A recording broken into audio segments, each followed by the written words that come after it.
Så går turen til Jylland. Yay, anden tur. Ja, skal vi se, hvor beskidt bilen den er blevet efter et par ture til Jylland og tilbage igen. Men den skal selvfølgelig blive vasket, inden da vi når at komme hjem. Så ja, bliver rigtig hyggeligt.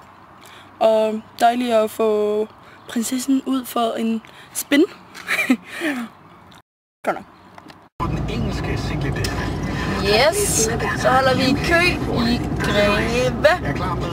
Og vi er super glade for det. Yes, fordi vi holder i kø som den fedeste Peugeot.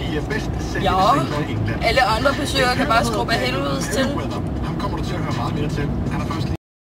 Every day is a good day with Peugeot.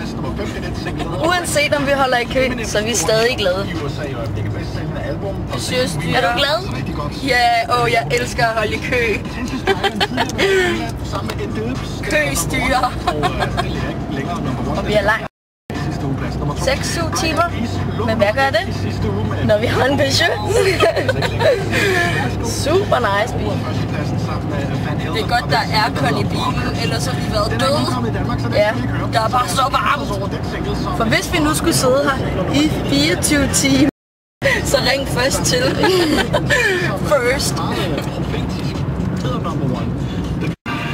Og hvis man bliver træt, så tager man så bare en morfar, fordi vi er i en Peugeot, og vi holder i kø ved Greve. Because every day is a good day with Peugeot. Ja.